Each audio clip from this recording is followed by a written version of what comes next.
நேசரின் சப்தம் என்னும் இந்த நிகழ்ச்சியை இயேசுவே வாசல் ஊழியங்கள் மூலம் உங்களுக்கு ஜெபத்தோடு வழங்குவதில் பேரானந்தம் கொள்கிறோம். திருமறையின் உபதேசங்களை திருமறையின் அடிப்படையில் உங்களுக்கு உபதேசிப்பதே இந்த ஊழியத்தின் தரிசனம் ஆகும். திருமறையின் உபதேசங்களை ஏற்றுக்கொள்ளுங்கள், அதற்கு கீழ்ப்படியுங்கள். உங்கள் பாவங்களையும் சாபங்களையும் இயேசு நீக்குவார், கண்ணீர்களை துடைப்பார். நீங்கள் ஆசீர்வாதமாய் இருப்பீர்கள். ஜெபத்தோடு கேளுங்கள். இதோ நம்முடைய சகோதரர். ஆண்டவரும் கர்த்தருமாகிய இயேசு கிறிஸ்துவின் இனிய நாமத்தினாலே இயேசு வாசல் ஊழியங்களின் சார்பில் உங்கள் யாவரையும் இந்த நிகழ்ச்சிக்கு அன்போடு கூட வாழ்த்தி வரவேற்கிறோம். ஆண்டவராகிய இயேசு கிறிஸ்து இந்த நாளிலும் உங்களோடு தேவனுடைய வார்த்தைகளை சத்தியத்தின் அடிப்படையிலே சத்தியத்திலிருந்து பகிர்ந்து கொள்ளக்கூடிய நல்ல கிருபையை எங்களுக்கு கர்த்தர் கொடுத்திருப்பதற்காக நாங்கள் ஆண்டவரை ஸ்தோத்திரிக்கிறோம். ஜெபத்தோடு கூட தேவனுடைய வார்த்தைகளை கேளுங்கள், கேட்டு ஆண்டவருடைய வார்த்தைகளுக்கு கீழ்ப்படியுங்கள். நிச்சயமாகவே ஆண்டவராகிய கர்த்தர் பெரிய ஆசீர்வாதங்களை, சமாதானத்தை உங்களுக்கு பூரணமாக கொடுப்பார் என்று ஆண்டவராகிய இயேசு கிறிஸ்துவுக்குள் நாங்கள் விசுவாசிக்கிறோம்.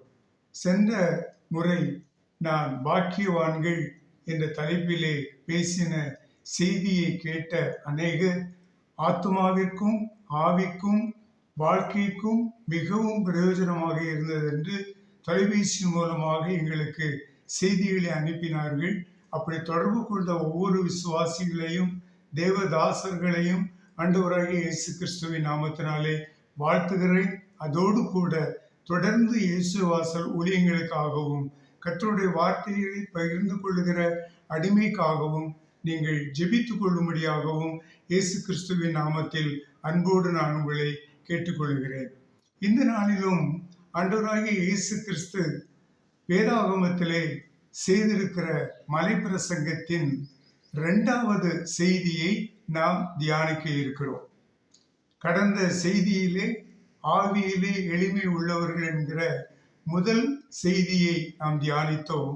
இந்த நாளிலே ஆண்டவர் அவர் ஜனங்களுக்கு, அவரோடு கூட இருந்த சீஷர்களுக்கும் கொடுத்த 2வது செய்தியை உங்களோடு நான் பகிர்ந்து கொள்வதற்கு தேவன் கிருபை செய்திருக்கிறார். நாம் ஜெபத்தோடு கூட தேவனுடைய வார்த்தைகளை கேட்போம். இந்த செய்தியின் தலைப்பு துயரப்படுகிறவர்கள் என்கிற தலைப்பு கொடுக்கப்பட்டிருக்கிறது. அருமையான தேவஜனமே, உலகத்திலே நாம் பார்ப்போமே என்று சொன்னால் உலகம் முழுவதும் கிட்டத்தட்ட 800 கோடி ஜனங்கள் வாழ்கிறார்கள். இந்த 800 கோடி ஜனங்களிலும் யாராவது துயரப்படாமல் வாழ்ந்து கொண்டிருக்கிறார்களா என்று நாம் கேட்போமே என்று சொன்னால் நிச்சயமாக ஒருவர் கூட அப்படிப்பட்ட ஒரு பதிலை சொல்லுவதற்கு முடியவே முடியாது. நம்ம எல்லாருக்கும் தெரிந்தபடி ப்ரூ காஃபி என்கிற உலக புகழ்பெற்ற அந்த காஃபியினுடைய தலைவர் சில ஆண்டுகளுக்கு முன்பதாக ஒரு குறிப்பிட்ட நேரத்திலே தற்கொலை செய்து மாண்டு போனார், மரித்து போனார்.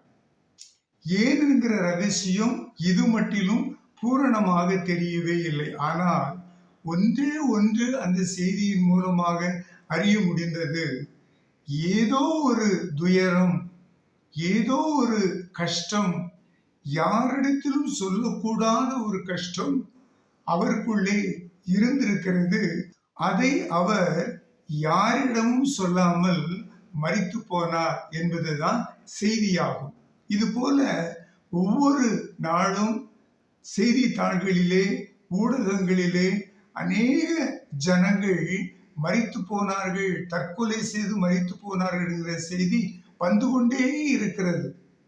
காரணம் என்ன என்று சொல்லி யோசித்து பார்ப்போமே என்று சொன்னால், தாங்க முடியாத துக்கம் அல்லது துயரம் என்பதுதான் அதனுடைய அடிப்படை காரணமாக இருக்கிறது என்பதை நாம் மறந்து போகக்கூடாது. அடிமையான தேவஜனமே, துயரப்படுகிற ஒவ்வொருவரும் சாதாரணமாக சொல்லுவது உண்டு, என்னை போன்ற துக்கம், என்னை போன்ற ஒரு துயரம் வேற யாருக்கும் வந்திருக்காது ஐயா. உலகத்திலே வேறு யாரும் என்னை போல துயரப்பட்டு கொண்டு வாழவே மாட்டார்கள் என்று சாதாரணமாக சொல்லுவதையும் நாம் சமுதாயத்திலே கேள்விப்பட்டிருக்கிறோம். எல்லாரும் அப்படித்தான் சொல்லுவோம். எல்லாருடைய துயரமும் அவர்களுக்கு பெரிய துயரமாகத்தான் தெரியும். கேட்கிறவர்களுக்கு ஒரு சாதாரண காரியமாக இருக்கும். ஆனால் அதை அனுபவிக்கிறவர்களுக்கு பெரிய கஷ்டமாக, பெரிய துயரமாக அது இருக்கும். அதனாலே அவர்கள் சொல்லுவார்கள், என்னை போல துயரம் யாரும் இந்த உலகத்திலே பட்டிருக்கவே மாட்டார்கள், யாருக்கும் அப்படிப்பட்ட துயரம் வந்திருக்காது என்று சொல்லுவார்கள். பொதுவாக திட்டமாக தெரிந்து கொள்ளுங்கள், உலகத்திலே எல்லாரும் துயரப்படுகிறவர்கள் தான். ஆனால் நம்மை படைத்த ஆண்டவராகிய இயேசு கிறிஸ்து நம் ஒவ்வொருவரையும் பாவத்திலிருந்து மீட்டுக் கொள்ளும்படியாக தன் ஜீவனை நமக்காக கொடுத்த ஆண்டவராகிய இயேசு கிறிஸ்து நம்மை பார்த்து சொல்கிறார். மத்தேயு 5வது அதிகாரம் 4வது வசனத்தை வாசித்து பாருங்கள். துயரப்படுகிறவர்கள் பாக்கியவான்கள், அவர்கள் ஆறுதல் அடைவார்கள் என்று சொல்கிறார். வேடிக்கையாக இருக்கிறது அல்லவா? துயரப்படுகிறவர்கள் போய் பாக்கியவான்கள் என்று சொல்லி யாராவது சொல்லுவார்களா? என்ன பாக்கியம் ஐயா? பாக்கியமே இல்லாமல் தானே துயரத்தில் வாழ்ந்து கொண்டிருக்கிறார்கள். பின்பு இப்படி துயரப்படுகிறவர்கள் பாக்கியவான்கள், அவர்கள் ஆறுதல் அடைவார்கள் என்று ஆண்டவராகிய இயேசு கிறிஸ்து மத்தேயு 5வது அதிகாரம் 4வது வசனத்தில் சொல்லுகிறார்.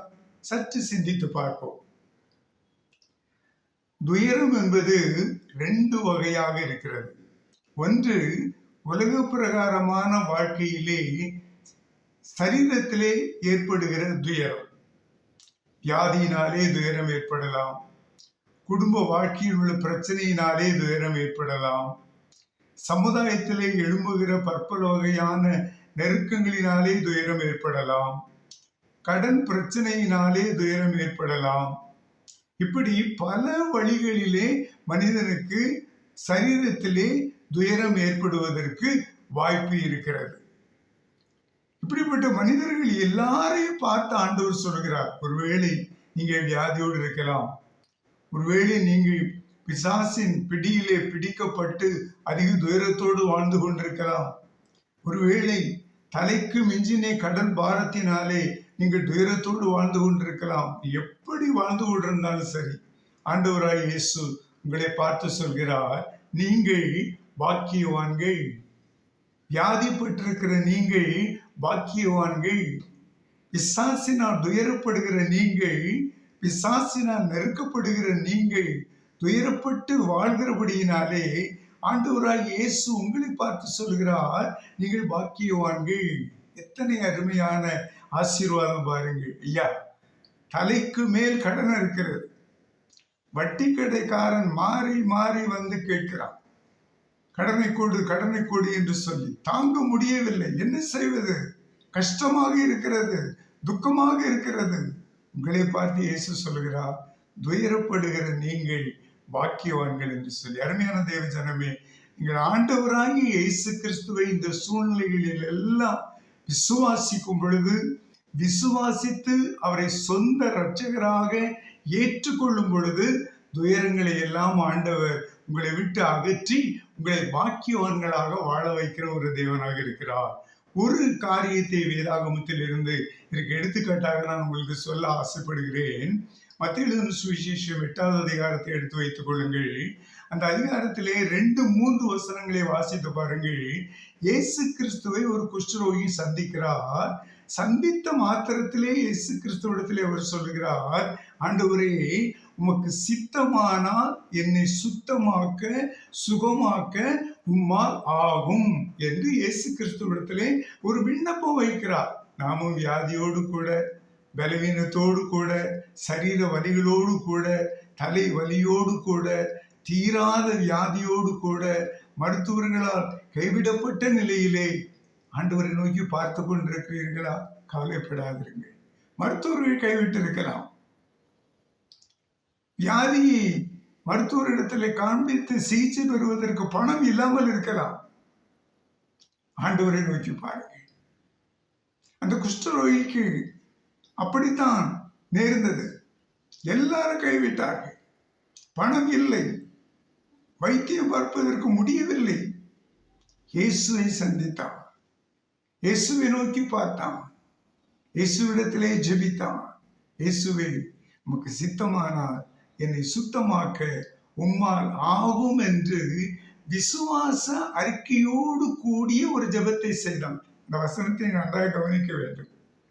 நானும் தானே ஜெபித்துக் கொண்டிருக்கிறேன். தினந்தோறும் என்னுடைய வியாதிக்காக ஜெபிக்கிறேன், என்னுடைய பண பிரச்சனைக்காக ஜெபிக்கிறேன், பிசாசின் போராட்டங்களுக்காக நான் ஜெபிக்கிறேன். விடுதலை இல்லையே, பாக்கியம் இல்லையே, ஆசீர்வாதம் இல்லையே. கேட்கலாம், நல்ல கேள்வி. ஆனால் ஒன்றை அந்த வசனத்தின் மூலமாக வாசித்து பாருங்கள். மத்தேயு 8:2 வாசித்து பாருங்கள். உமக்கு சித்தமானால் என்னை சுத்தமாக்க உம்மால் ஆகும் என்று அவன் விசுவாசத்தை அப்படியே அறிக்கை செய்கிறான். என்னை சுத்தமாக்க உம்மால் ஆகும். அருமையான தேவஜனமே, இன்றைக்கும் நீங்கள் எந்த வியாதியோடு இருந்தாலும் சரி, எந்த பிரச்சனையோடு இருந்தாலும் சரி, எந்த பிசாசின் போராட்டத்தில் நீங்கள் சிக்கொண்டு தவித்து கொண்டிருந்தாலும் சரி, விசுவாசத்தோடு தேவனை நோக்கி, இயேசு கிறிஸ்துவை நோக்கி, இயேசுவே, தாவீதின் குமாரனே, எனக்கு இறங்கும், என் நோயை குணமாக்கும் என்று சொல்லி நீங்கள் ஜெபியுங்கள்.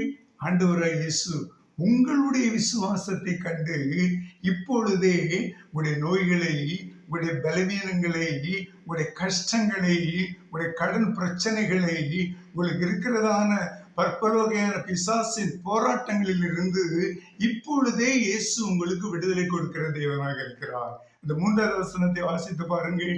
இயேசு அந்த விசுவாச ஜெபத்தை கேட்டு உடனே பதில் சொல்கிறார், எனக்கு சித்தம் உண்டு, சுத்தமாகு என்றார். உடனே குஷ்டரோகம் அவரை விட்டு நீங்கி போயிற்று, ஆறுதல் அடைந்தான். மத்தேயு 5:4 எவ்வளவு உண்மையான வசனம் பார்த்தீர்களா? துயரத்தோடு இயேசு கிறிஸ்துவிடத்திலே வந்தான், துக்கத்தோடு இயேசு கிறிஸ்துவிடத்திலே வந்தான், விசுவாசத்தோடு இயேசு கிறிஸ்துவிடத்திலே விண்ணப்பத்தை வைத்தான் அல்லது ஜெபித்தான். விசுவாசத்தை கண்ட இயேசு கிறிஸ்து எனக்கு சித்தம் உண்டு, சுத்தமாக என்று சொல்லி பதில் சொன்னார். உடனே அவனுடைய குஷ்டரோகம் அவனை விட்டு நீங்கி போயிற்று என்று அந்த 3வது வசனத்திலே நாம் வாசிக்கிறோம்.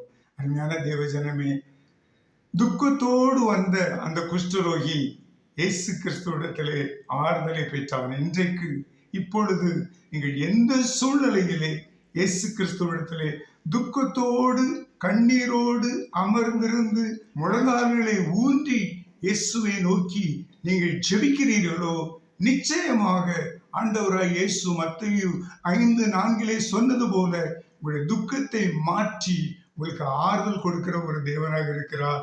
பயப்படாதிருங்கள், சஞ்சலப்படாதிருங்கள்.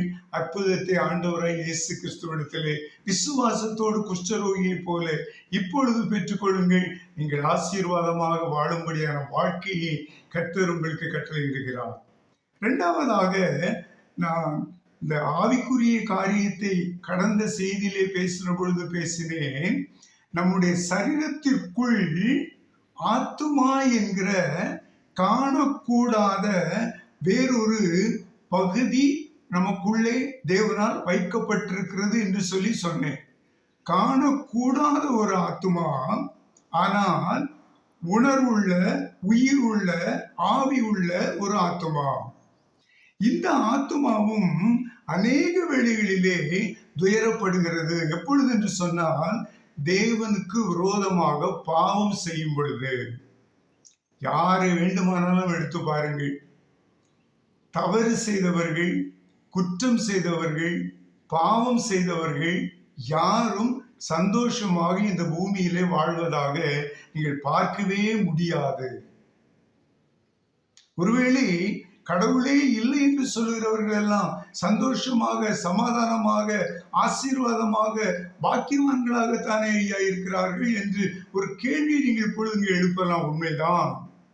ஏன் அவர்கள் எப்படி இருக்கிறார்கள் என்று சொன்னால், அவர்கள் தேவனே இல்லை என்று சொன்னாலும் அவர்களுடைய ஆத்துமத்திலே பாவம் செய்யாதபடி, சிந்தனையிலே பாவம் செய்யாதபடி, செயலிலே பாவம் செய்யாதபடி நீதி உள்ள ஒரு வாழ்க்கை வாழ வேண்டும் என்று தீர்மானித்து நீதியாக வாழ்கிறபடியினாலே அப்படிப்பட்டவர்கள் துக்கம் இல்லாமல் சந்தோஷத்தோடு ஆத்துமத்திலே வாழ்ந்து கொண்டிருக்கிறார்கள். ஆனால் துக்கப்படுகிற ஒரு மனிதன், ஆத்துமத்திலே துக்கப்படுகிற ஒரு மனிதன் பாவம் செய்கிற வேளையிலே அவனுக்கு துக்கம் உண்டாகுகிறது. சமீபத்திலே ஒரு அருமையான சகோதரனை நான் சந்தித்தேன்.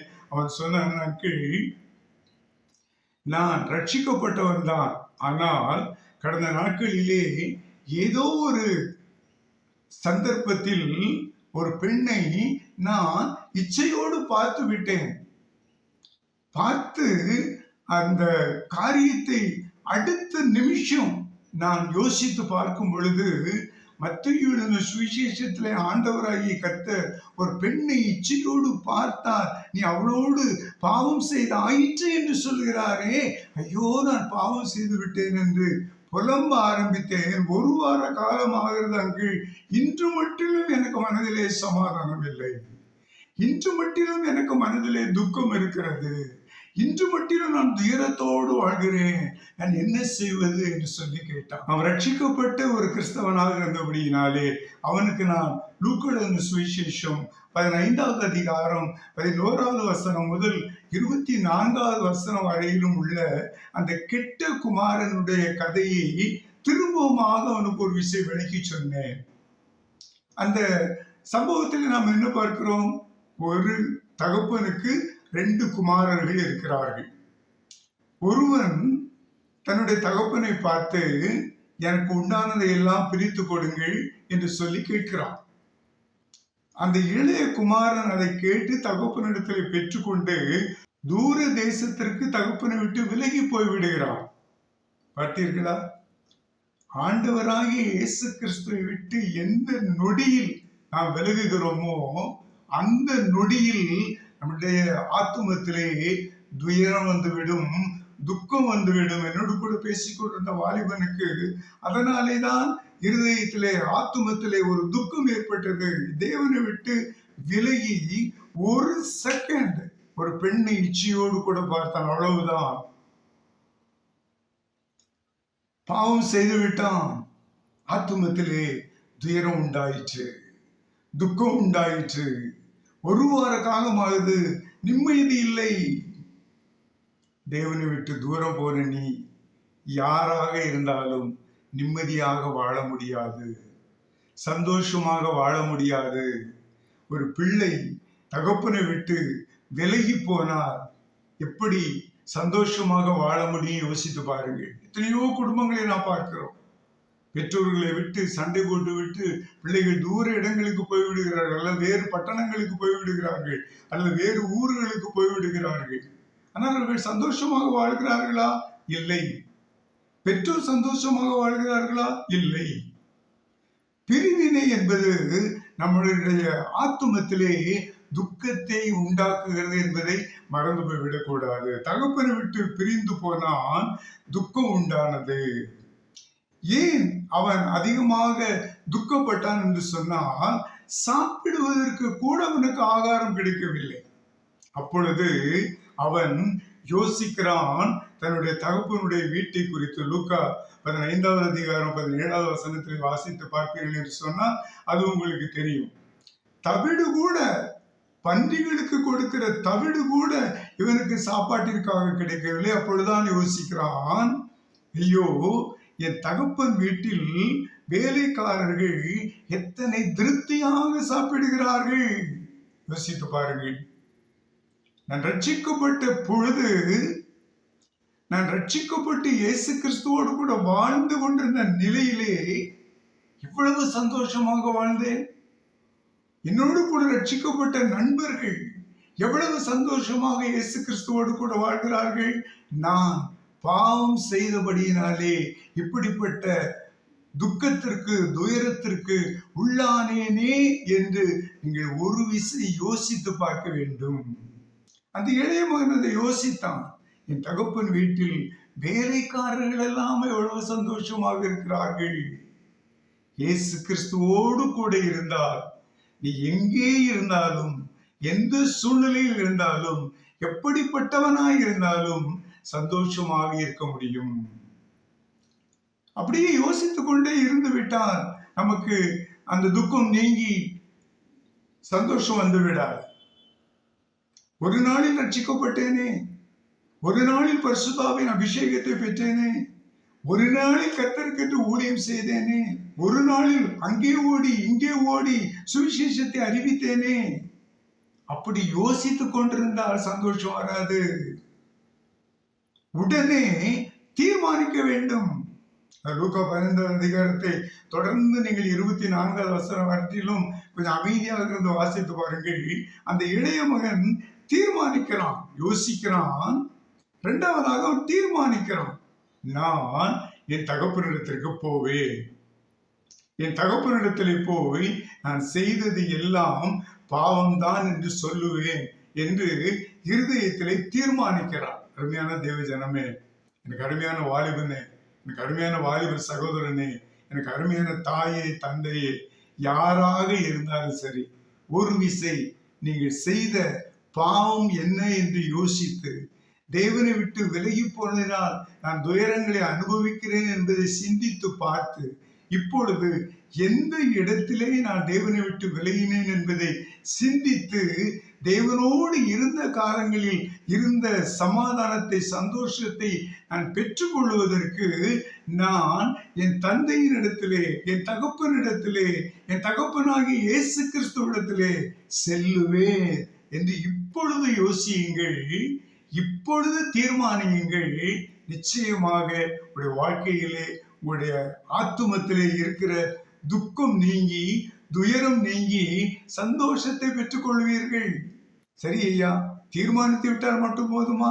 தொடர்ந்து அந்த வசனத்தை 18, 19 வசனங்களை வாசித்து பாருங்கள். அங்கே அந்த மனுஷன், அந்த இளைய மனுஷன் தீர்மானித்ததோடு கூட நின்று விடாமல் உடனே புறப்பட்டான். அதுதான் முக்கியம். இன்னைக்கு அநேக கிறிஸ்தவர்கள் பாவம் செய்துவிட்டு தீர்மானிக்கிறார்கள், இனிமேல் பாவம் செய்யக்கூடாது, இனிமேல் அக்கிரமம் செய்யக்கூடாது, இனிமேல் பொய் சொல்லக்கூடாது, இனிமேல் பணத்தை வட்டிக்கு கொடுத்து வாங்கக்கூடாது, இனிமேல் கடன் பிரச்சனையிலே மாட்டிக்கொள்ளக் கூடாது என்று அநேக கிறிஸ்தவர்கள் துயர நேரத்திலே தீர்மானிக்கிறார்கள். ஆனால் அந்த தீர்மானத்தை செயல்படுத்த மறுக்கிறார்கள். இந்த இளைய மகன் தீர்மானித்தான், செயல்படுத்தினான். 15வது அதிகாரத்திலே நீங்கள் தொடர்ந்து 20, 21, 22 வசனங்களை எல்லாம் வாசிப்பீர்கள் என்று சொன்னால் உங்களுக்கு நன்றாக விளங்கும். அந்த இளைய மகன் தீர்மானித்தான், செயல்பட்டான், தகப்பனிடத்திலே வந்தான். வந்து, தகப்பனே, பரத்தில் இருக்கிற தேவனுக்கு விரோதமாகவும் உமக்கு முன்பாகவும் நான் பாவம் செய்தேன், என்னை மன்னித்து உம்முடைய வீட்டில் உள்ள ஒரு வேலைக்காரனாக ஏற்றுக்கொள்ளும் என்று சொல்லி தன்னை தாழ்த்தி தகப்பனிடத்திலே ஒப்பு கொடுத்தான். அருமையான தேவஜனமே, நீங்க ரட்சிக்கப்பட்டு எத்தனையோ வருடங்கள் இருக்கலாம், நீங்க ரட்சிக்கப்பட்டு ஆண்டுகள் எத்தனையோ காரியங்களை சாதித்திருக்கலாம், எவ்வளவோ பெரிய கூட்டங்களிலே நீங்கள் பேசி இருக்கலாம். ஆனால் பாவம் செய்தபடியினாலே அவைகளை எல்லாம் இழந்து இப்பொழுது நீங்கள் என்ன செய்வது என்று சொல்லி தெரியாமல், என் தகப்பன் வீடு எப்படி இருந்தது, ரட்சிப்பின் அனுபவம் எப்படி இருந்தது, ரட்சிப்பின் சந்தோஷம் எப்படி இருந்தது, நான் திரும்பவுமாக அந்த சந்தோஷத்தை பெற்றுக்கொள்ள வேண்டுமே என்று சொல்லி தீர்மானித்ததோடு கூட நின்று விடாமல் செயலாக்கத்தில் கொண்டு வந்து தகப்பனாகி இயேசு கிறிஸ்துவிடத்திலே, ஆண்டவரே, பரத்துக்கு விரோதமாகவும் தேவனுக்கு விரோதமாகவும் உமக்கு முன்பதாகவும் நான் பாவம் செய்தேன், என்னுடைய ரத்தத்தினால் கழுவி உடைய பிள்ளையாக ஏற்றுக்கொண்டு உடைய பரிசுத்த ஆவியினால் என்னை நிரப்பும் என்று சொல்லி நீ கேட்கும் பொழுது, ஆண்டவராகிய இயேசு துயரப்பட்டு கொண்டிருக்கிற உன்னுடைய ஆத்துமாவை சந்தோஷப்படுத்துகிறார். அந்த இளைய மகன் அப்படித்தான் தகப்பனிடத்திலே வந்து கேட்டான். தகப்பன் அவனுக்கு புதிய வஸ்திரத்தை கொடுத்தார், மோதிரத்தை கொடுத்தார், பாத அணிகளை கொடுத்தார், நல்ல கொழுத்த கன்றுகளை அடித்தார், வேலைக்காரர்கள் எல்லாரையும் கூப்பிட்டார், வாருங்கள், என் மகன் மரித்தான், பிழைத்து வந்திருக்கிறான், என் மகன் காணாமல் போனான், கண்டுபிடிக்கப்பட்டான். எல்லோரும் சந்தோஷமா இருப்போம் என்று எல்லாரையும் கூப்பிட்டான். ஒரு பெரிய சந்தோஷம். தகப்பனை விட்டு விலகி போன இளைய குமாரனுக்கும் சந்தோஷம், வேலைக்காரர்களுக்கும் சந்தோஷம், தகப்பனுக்கும் சந்தோஷம். அருமையான தேவஜனமே, இன்றைக்கு நீ உன்னுடைய ஆத்துமத்திலே எந்த கொடிய பாவ பிடியிலும் பிடிக்கப்பட்டு நீ வேதனையோடு கூட வாழ்ந்து கொண்டிருப்பாய் என்று சொன்னார். உனக்கும் இயேசு ஒரு வாழ்வு கொடுக்கிறார். சகேவுக்கு வாழ்வு கொடுத்த இயேசு, கள்வனுக்கு வாழ்வு கொடுத்த இயேசு, பாவியான ஸ்திரீக்கு வாழ்வு கொடுத்த இயேசு, கையும் களவுமாய் விபச்சாரத்திலே பிடிக்கப்பட்ட ஸ்திரீக்கு வாழ்வு கொடுத்த இயேசு, சமாரிய ஸ்திரீக்கு வாழ்வு கொடுத்த இயேசு, குஷ்டரோகிக்கு நோயிலிருந்து விடுதலை கொடுத்த இயேசு, யவீரு என்கிற குருடனுடைய கண்களை திறந்த இயேசு, இரத்த போக்கினாலே கஷ்டப்பட்டு கொண்டிருந்த ஸ்திரீயினுடைய இரத்த போக்கை நிறுத்தின ஆண்டவராய் இயேசு. இன்றைக்கு நீயும் உன் பாவத்தை அறிக்கை செய்து, உன் அக்கிரமத்தை அறிக்கை செய்து, ஆண்டவரே என்னையும் உடைய தழும்புகளினால் குணமாக்கும் என்று நீ இயேசுவை நோக்கி செபிப்பாயே என்று சொன்னார். உடைய நோய்களை எல்லாம் இயேசு குணமாக்குவார். உன் கஷ்டங்களை எல்லாம் இயேசு மாற்றுவார். நீ உன்னுடைய பாவம் எவ்வளவு ஒரு அத்தாம்பர சிவப்பான பாவமாக இருந்தாலும் இப்பொழுது இயேசு கிறிஸ்துவிடத்திலே வந்தேன். தகப்பனே, நான் பாவம் செய்தேன், உடைய வார்த்தைகளுக்கு கீழ்ப்படியாமல் போனேன், பிரமாணங்களை மீறினேன், வேத வசனங்களை மீறி பொய் சொன்னேன், என்னை மன்னியும், உடைய பிள்ளையாக ஏற்றுக்கொள்ளும் என்று இன்றைக்கு சகைவை போல நீ உன்னை ஆண்டவரிடத்தில் ஒப்புக் கொடுப்பாய் என்று சொன்னார். இயேசு உன்னையும் ஏற்றுக்கொண்டு உனக்கும் ஒரு குமாரன் என்கிற அந்தஸ்தை, பிள்ளை என்கிற அந்தஸ்தை கொடுத்து அவருடைய மார்போடு உன்னை அழைத்துக் கொள்கிற தேவனாய் இருக்கிறார். அப்பொழுது ஆண்டவராய் இயேசு துயரப்படுகிற உன்னுடைய ஆத்துமத்திலே, துயரப்படுகிற உன்னுடைய வாழ்க்கையிலே ஆனந்தத்தை கட்டளை கொடுக்கிறார். துயரப்படுகிற நீங்கள் பாக்கியவான்களாய் மாற்றப்பட்டு ஆறுதல் அடைவீர்கள். எனக்கு இந்த பூமியில் ஆறுதலே இல்லை ஐயா, ஆறுதலே கிடைக்காது, வழியே இல்லை என்று யோசித்து புலம்பிக் கொண்டிருக்கிறீர்களா? பயப்படாதீர்கள். குஷ்டரோகியை போல விசுவாசத்தோடு இயேசுவை நோக்கி பார்த்து சித்தம் உண்டு சுத்தமாக்கும் என்று சொல்லி உங்கள் விசுவாச ஜெபத்தை ஏறிடுங்கள். இயேசு உங்களை ஏற்றுக்கொண்டு உங்களுடைய நோய்களை குணமாக்குவார். பாவ பிடியில் சிக்குண்டு கிடக்கிற நீங்கள் சகைவை போல இயேசுவை நோக்கி பார்த்து உடைய பாவங்களை அறிக்கை செய்யுங்கள்.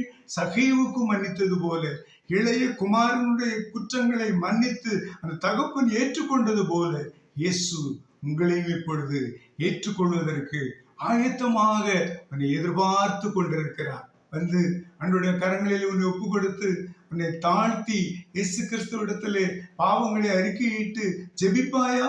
ஜெபிப்போம். நல்ல ஆண்டவரே, நீ பேசினதற்காக உமக்கு ஸ்தோத்திரம். கேட்ட ஒவ்வொருவரையும் நீர் சந்தியும். அவருடைய ஆத்துமாவை நீர் உயிருள்ள ஆத்துமாவாக மாற்றும். அவள் செய்த பாவங்களை எல்லாம் அறிக்கையிட இரத்தத்தினால் கழுவி சுத்தப்படுத்தும். நோயினால் பாதிக்கப்பட்டு வேதனையோடு கண்ணீர் வடிக்கிற ஒவ்வொருடைய நோய்களையும் தழும்புகளினாலே குணமாக்கி அருளும் ஆண்டவரே. துயரத்தோடு இந்த செய்தியை கேட்ட ஒவ்வொருவரையும் நீர் ஆறுதல் படுத்தும். ஆறுதல் பெற்றுக்கொண்டவர்களாக கிறிஸ்து இயேசுவுக்கு என்று உயிருள்ள சாட்சிகளாக வாழ்வதற்கு கிருபை செய்யும். இயேசு கிறிஸ்துவின் நாமத்தில் ஜெபிக்கிறோம் நல்ல பிதாவே, ஆமென், ஆமென். இந்த நிகழ்ச்சி உங்களுக்கு ஆசீர்வாதமாக இருந்திருக்கும் என்று கர்த்தருக்குள் நம்புகிறோம். எங்கள் முகவரி